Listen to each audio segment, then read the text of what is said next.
Hey, what's going on, everybody? Welcome back to Aged Out Reacts with the two hosts of the Aged Out podcast, Mike Fantini and Evan Worrell. And as you can see in today's video title, we are hanging out with the man, the myth, the legend himself, Tom Aungst, to react to some Cadets 2022 from their finals lot warm-up, and kind of just similar to if you've seen those videos from last year with McIntosh and Rarick, and just kind of get some insights into the book, maybe what he was thinking at different moments when he was writing, and just kind of get some insight and hang out. And, you know, I bumped into him at finals in the lot and got talking for a few minutes, and we've already had him on the podcast once, so he was totally down to come back and hang out and do it again and kind of watch some drums and talk about it from this summer. So what's up, Tom? It's great. Thanks for joining us. Yeah, well, thanks for having me again. And I think I love listening to your podcast. It's always, entertaining and I guess uplifting as far as learning some stuff from different guys. So I'm happy to be here. Yeah, we appreciate it. I'm sure, too, that you guys were pretty excited and eager to get back to like a competitive year. I think 2021 was just awesome in the spirit of drum corps and like what everybody was doing. Just like, hey, we want to do this activity because we love it. But there is also a little bit of just like added, hype around the competition and just getting in there and grinding. How was the first year back in the competitive scene? Well, I think everyone was excited. It was get back to normal. We basically had a core, and I think a lot of cores you didn't have a lot of road tested kids. You had Right.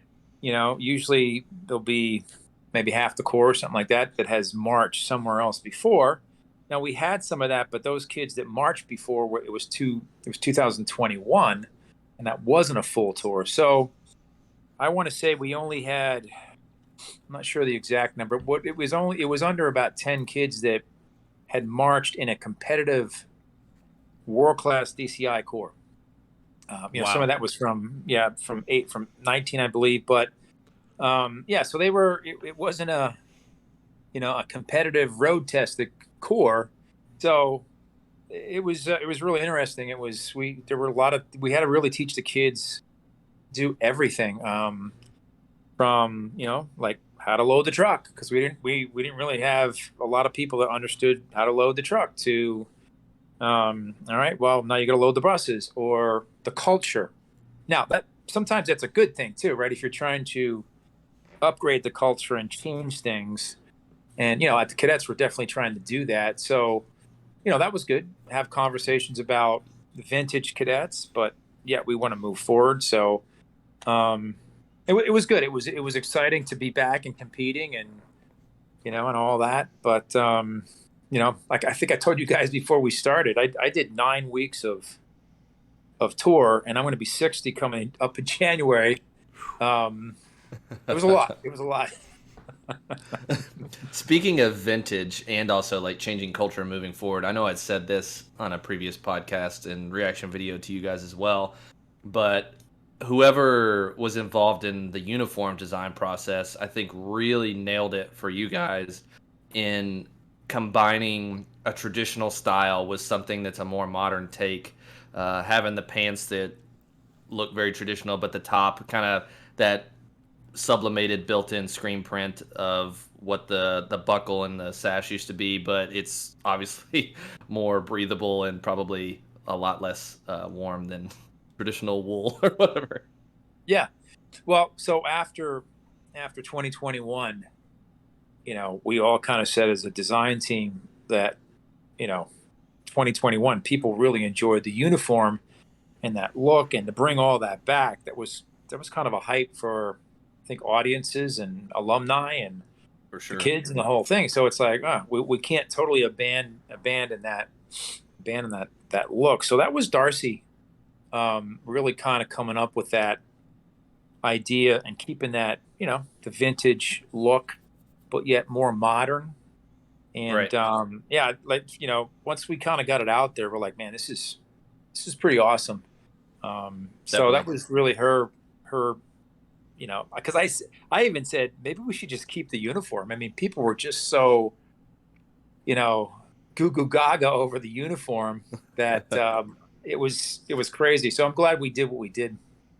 Well, I've said before that uniforms have changed, obviously, to anyone that's been paying attention the last decade, a lot. They've changed a ton over the course of 8 years, since 2016, really, when the Bluecoats had that very innovative show and uniform. But I feel like things went too far past the sweet spot with the craziness, and I actually predicted a year or two ago, I was like, you're going to see a pullback, I think. Because some of those years, some of those uniforms Corps were coming out in were a little just too odd. Yeah.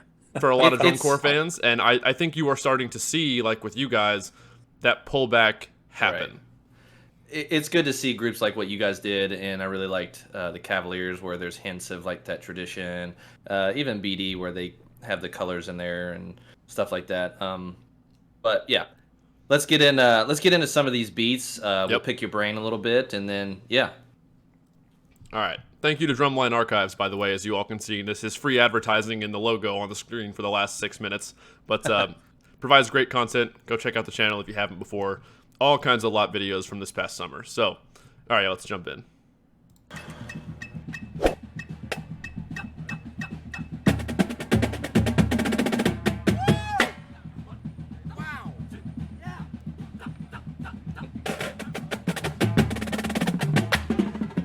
This book already, and I said it from the beginning of the season, reminds me of like those 90s books and early 2000s a lot. Just like the momentum and just the structure of the phrases.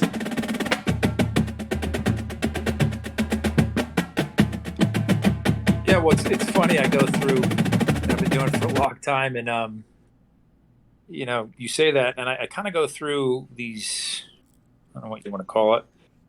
I always kind of have a strategy in how I want to write and what's the next thing I want to change. And, I'm very fortunate to be able to do it for such a long time and consider myself still in the game coming up on 60, but I'm always trying to learn. I'm always trying to, I'll sit and watch drum corps. I'll watch the drum corps 2 or 3 times and I'm like, hey, that's cool. What's that over there? That's cool. And then when I get into writing some of the music, like I said, there's kind of a strategy. And I think my strategy this year was, I am who I am, and the cadets are who they are. And maybe I shouldn't think too much about, the next rudiment or the next pattern or the next. Maybe it should we just focus on doing what we do, play well, be exciting, and be accessible to the audience. And I think there's a reason why, kids like coming to the cadets. So I don't want to say I kind of got back to my roots, but, sometimes I'll step outside a little bit and then I go, yeah, well, what's wrong with what I'm doing? So this year was a lot of, hey, I'm just going to do my thing, So it's interesting you kind of said that because, I guess that's where my brain was, just to go, hey, I'm just going to write. I'm not going to think too hard. Because if I think too hard, I could torture myself a little bit and and never get anywhere, Well, no, it was really fun to watch just because, I grew up on those 90s and early 2000s lines and stuff, and it was almost nostalgic, even though I obviously didn't march in those lines. I listened to them so much, it just stuck out to me instantly from, 60 seconds of listening. I was like, this has a kind of older school feel from when all those drum trophies were won and the style of the writing. So I think it worked really well. And clean never goes out of style. That is 100% true. So I kept pushing to the staff and everyone. I said, clarity, quality, cleanliness, and musicianship. Those are my 4 things. Now our goal was to be great, to be excellent, to be entertaining. I wanted people to walk out of the stadium hearing music, right? I mean, there were just a lot of things that the cadets brought for decades that we wanted to continue to do, but yet add kind of a modern twist. So, this clarity, quality, cleanliness, musicianship. And musicianship. Is that what it was? All right. Yeah, those are the 4 things that I used to kind of say. You can back those till the end of time. Yeah. And you guys grew up in drum corps, so it's your goal shouldn't be to, hey, win that trophy or come into first or come in first place. It's your goal is to individually be as strong and as good as you can be. And if everyone does that, then you go out and you perform at a level where I call it like the wow factor, where people sit there and go, wow, this is incredible. Right. And I feel like we've, hey, we were in sixth, we didn't win, but people sat there and when they were entertained and, they saw kind of a vintage look and a cadet sound. So, I guess getting back to the way I wrote was, hey, I'm just going to be cadets. I'm going to do what I do. And I'm not going to necessarily worry so much about, what the next thing I need to do, from a writing style or whatever, a pattern, right? It was, and especially coming off of 2021, we weren't really sure what the talent was going to be. And, we didn't really have those, like I said, those road tested kids that did a full tour. So I like what it's funny. We had a staff meeting the day of finals and I'm also the program facilitator. So I said, all right, I want to thank the staff, Matt Stratton, you guys did a great job. And I thanked everyone. And then I looked around and I went, you know what? I want to thank myself. I think I did a really good job. I like what I wrote. And I like what you wrote. Yeah, I really like what you wrote, because I think sometimes, someone like me that's been doing it for a long time, people don't think that I need to, hear a compliment about what I did. I like that. If people like what I like, makes me feel good, So everybody likes that. Especially how much time and effort you put into. Yeah, everyone likes that. Like if anyone tries to say they don't, they're probably lying. Right. So we're all a little vain at times. Yeah. It's good for you. Like little vanity and little humility mixed in together. It's fine. Yeah. All right, let's keep going. Let's keep going. Here's some more beats here.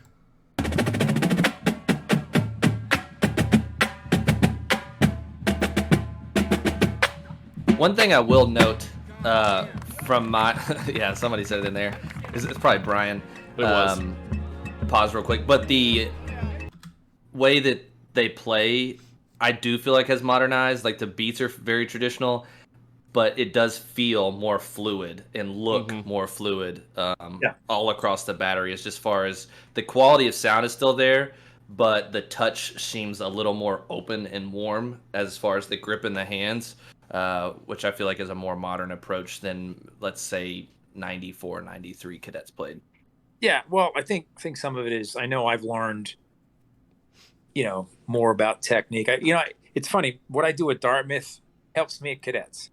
What I do at cadets obviously helps me at Dartmouth. So, I teach elementary, middle, and high school. And so I'm always trying to figure out ways to get the kids to understand the mechanics of playing, the fulcrums, the fingers, the wrist, the forearm. And right, what do I need to teach them in order to be able to understand that, play at a higher level?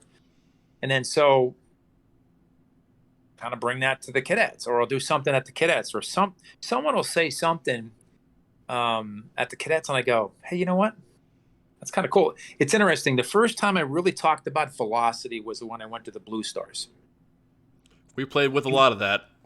We did. And I don't know if it was Joel Hilbert or someone mentioned that. And so that's one of the words or the approaches that I use when I talk about, the touch. It's the velocity of the stick. And so I think we've just, I know I have evolved and I've just learned more. So, especially when you're playing on these kind of heads, you have to use the rebound is real important. I think back in the early 90s, we didn't really know how to play on the Kevlar heads, even though this is a suede max, the early 90 version of the flam and all that we didn't know what we were doing. So we were just got to figure it out. And I think now you realize that in order to play on a snare with these kind of heads, there has to be more of the rebound that's being used, and you can't play the way, we did in the 80s or even the early 90s. And so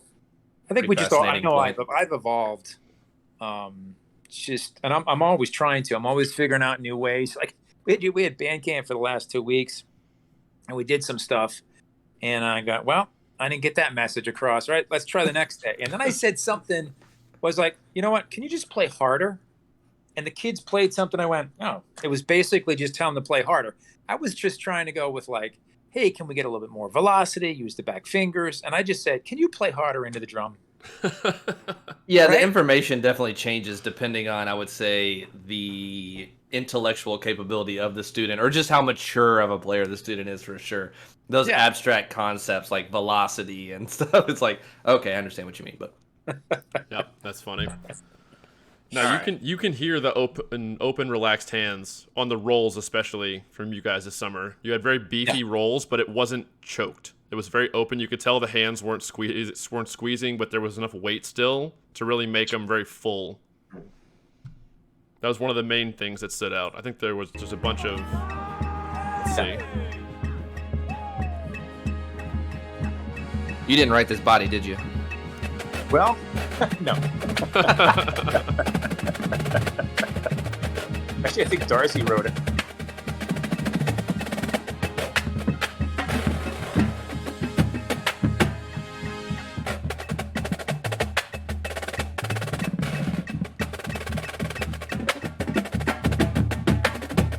There's Noah. He's performing, man. Dude, He did Noah do that. he got some attention this summer. He's very animated. I want to back up. They just played a really, really good triplet roll a second ago. So obviously we know it, and I think a lot of people do, but just for informational purposes, the guy in there in the front, Noah, is Tom's son, one of his sons. So had the luxury of having both your kids, Alan on staff, Noah in the line there with you during the summer, which is a pretty unique and awesome experience, I'm sure. Yeah, it was definitely pretty cool because, we were talking about this before we got on here that, when you have kids and, as a parent, I think everyone dreams like, hey, it would be cool if my kids are involved in something I really love, whether it's, baseball or, I don't know, playing something, and so I always thought like it'd be really cool to have my kids involved in drum corps. Now, I never really forced them. It was whatever they really wanted to do. But it was pretty exciting. People say, how is that? And I was like, man, it's the best thing ever. When you have both your kids, like my oldest was teaching. And then my youngest is in the snare line. And so there's that connection that you may not get as a parent if you don't have this, like drum corps, like sometimes if kids and parents can't meet and they all love baseball together, or they, like I said, they do things together like camping. This is baseball and camping for us, right? Yes. But yeah, he's a very animated performer, which you guys are always very good at performing at Dartmouth. So yeah, well, I think that's where he got it from because he was always like that in the line. Now, I'm lucky. I have two great boys, but he really quiet. Now I know this is hard to believe, but I was really quiet until I started, marching drum corps. I mean, I was the kid in the back of the classroom that just never said anything and an introvert. Noah was Alan was a lot like that too. But you can see how he just performed. comes through. Yeah. Yeah, it just comes out. Yeah. Pretty cool. Yeah. All right, let's go.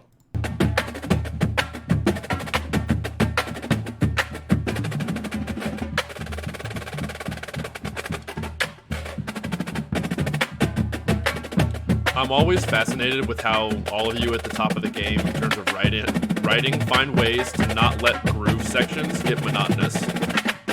Right. Like there was like a backbeat to that whole phrase, but it was interesting the whole time, and they were doing different things every time that like backbeat stayed behind everything, and it never got monotonous. Yeah, well, that is tough sometimes. And when you're writing to, so the St. Louis Blues piece, which that section was written for, I saw a band do it, and I always want to give credit where it's due. So it was a band up in New England. Man, that's cool. So I went to the band director, and he goes, "Oh, that's Stevie Wonder and Herbie Hancock." So I looked it up, not thinking I would ever use it. And when we started talking about, the show going from New York to California, and this, going into the St. Louis Blues and all that, I was like, man. So I brought that piece up, and that's was like, this is perfect. But when you're writing like the groove, you want to make it interesting. But you want the groove to be there. So you want to drum corerize it a little bit, but you still have to have that kind of thing. But you don't want to do that for 32 counts unless it's just you want to be in spice it up. Yeah. So you have to kind of spice up a little bit. So I really enjoyed writing to this piece. I got my master's in jazz drum set. Nice. At Rutgers. And so, I like writing to that kind of music, I guess. This isn't really jazz, it's funk, but you know what I'm saying? Like where there's that's a definite stylistic change to jazz and funk and that stuff. It's got a very distinct feel to it as well. Yeah. Yeah, and I always find it fascinating how to keep the groove and the style and the funk, but yet drum corerize it. You're gonna make it so it's there's some beef to it that kids love to play, and it's exciting to to kind of watch and listen to. Yeah, it's cool. Now before we watch this bass feature, I backed up a little bit. Who did you give the tech a skeleton, or did you write the bass feature? I wrote the bass feature. Nice. I mean, I only ask because sometimes techs will get to put a lot of input, like quad techs, bass techs, and like I've heard of a lot of arrangers just like, hey, it's 4 bars, here's the skeleton, go crazy, So and I would say this is one skill set that has definitely evolved over the years that you probably weren't writing hand to hands 10 years ago. No. So interesting. I guess history with the bass drums and my philosophy and all that. So, I've kind of been through it all. Like the 80s, the 90s, the early 2000s, it was, the cadets played a certain way. It was the East Coast style of playing. And, we get into, I leave cadets and, I kind of come back and, people say, hey, we want to bring the holy bass into the 21st century. And I said, okay, well, what does that mean? And so, they're showing me all these different patterns and all these things. And I said, well, that's really cool. But, you got to find places where they can go. So if you look back on like 17 and 18, we had some things that just really never really, I had to change them, but then, I had some bass techs that threw them in there, but never really fit into the fabric of what I wrote with the rest of the drumline. So, over the course of the last 3 years, I said, I'm going to, because I used to always write everything, and I said, you know what, I'm going to write my what I do, but I'm going to throw in stuff that is 21st century, I guess, and so it has like I always like these where it's like. Like these hertas, and it's you get one drum playing the downbeats and everyone plays the right. So you hear that in there, and then the 4s at a certain tempo just have a beefiness to it, and then here's what's funny, I wrote this and I knew they could do the hand to hands, and it was only about 2 counts long. So we're at spring training, and I'm sitting over talking to one of the visual guys, and they're playing the bass feature, and I go, you know what? I wonder if I added more hand to hand. So I walked up in the field and I said, hey, how long can you play that? I don't know. I said, can you do 2? Yeah, do 2. Can you do a couple more counts? Yeah, let's do a couple more counts. That's awesome. I didn't really know. I mean, some of it is some of these modern things that bass drums can do, but how long can you do it without like losing the quality and the cleanliness and all that? Mm-hmm. Right. Yeah. So this one actually came out pretty well, like compared to maybe some of the other stuff that, like 2017, we did a bass feature, and I probably don't remember that one, but so I wrote it, and then the bass tech's like, hey, do you mind if I mess with that? And I went, I guess. I mean, is there something wrong with it? So I said, that's fine. Hey, listen, I'm whatever. So he messed with it and he added some stuff in there, and I went, okay. Now they never could play it. So he went, he left, and I was out on tour, and I said, bass, did you remember the first one I wrote? It's like, yeah, all right, let's play that. So from then on, we played it, and we always got an applause. And wow some factor. of it is, some of it is just, like you got to know what drums can do what, where you should end. Dynamically, it's hard to end soft at the bottom. I mean, there's just certain things I've learned over the years that, in the newer version, just was all over the place. Like you couldn't understand where things are at. So sometimes it's trying to figure out how do you get to the coolest bass stuff, but you got to do it. And I think you got to do it in a way where your ear can hear it, kids can perform it. There's consistency, there's quality, and Right. it makes sense, I guess. It has to be digestible on like a first take. Yep. Yeah. So, but this one, I'm proud of this one. Let's listen to it. Cool. All right. Here we go. Hit us with it.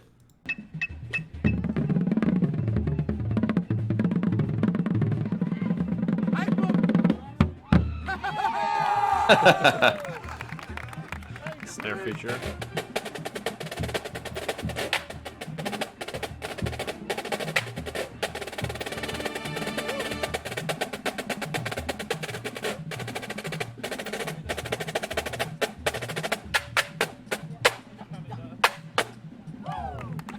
Nice. I can hear Brian Byer in the background. You always can. Yeah. The stuff coming up here is this is the stuff I really loved writing. Good roll.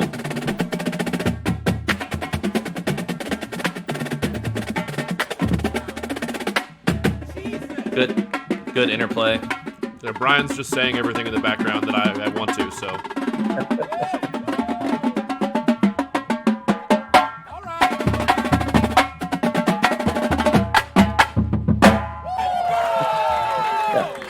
There's literally Brian.